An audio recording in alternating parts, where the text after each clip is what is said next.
సంగారెడ్డి జిల్లా నారాయణఖేడ్లో సంత్ సేవాలాల్ జయంతి వేడుకలు బీజేపీ గిరిజన మోర్చా నాయకులు రాథోడ్ సంతోష్ ఆధ్వర్యంలో నిర్వహించారు. ఈ సందర్భంగా వారు మాట్లాడుతూ బంజారాల కోసం, హైదవ ధర్మం కోసం నిరంతరం పోరాటం చేయడం జరిగిందని ఈ సందర్భంగా వారు తెలిపారు. ఈ కార్యక్రమంలో Shivaji Rathod Sardar, Raju Nayak, Motiram, Pratap Rathod, assembly convener Rajinikanth, OBC Morcha రాష్ట్ర కార్యవర్గ సభ్యులు సాయిరాం తదితరులు పాల్గొన్నారు. పురస్కరించుకొని ప్రపంచవ్యాప్తంగా ఉన్నటువంటి బంజారా, గిరిజన, లంబాడి హిందూ సోదరులకు మరియు భారతీయ జనతా పార్టీ నారాయణఖేడ్ నియోజకవర్గ అసెంబ్లీ కన్వీనర్ రజనన్న గారికి మరియు నారాయణఖేడ్ బీజేపీ సీనియర్ నాయకులు సాయిరాం అన్న గారికి, నూతనంగా నారాయణఖేడ్ నియోజకవర్గంలో ఎన్నికైనటువంటి మండల అధ్యక్షులకు, స్థానిక గిరిజన నాయకులకు మరియు శ్రేయోభిలాషులకు అందరికీ శ్రీ సంత్ సేవాలాల్ మహారాజ్ యొక్క 285వ జయంతి శుభాకాంక్షలు.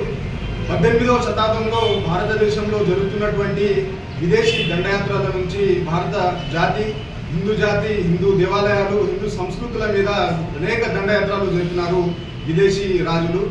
ఆ కాలంలో మన భారతదేశంలో ఉన్నటువంటి హిందువులను ఏకం చేసి, భారతదేశంలో ఉన్నటువంటి బంజారాలను ఏకం చేసి హైందత్వ మార్గంలో నడిపించినటువంటి మహనీయుడు సేవాలాల్ మహారాజ్.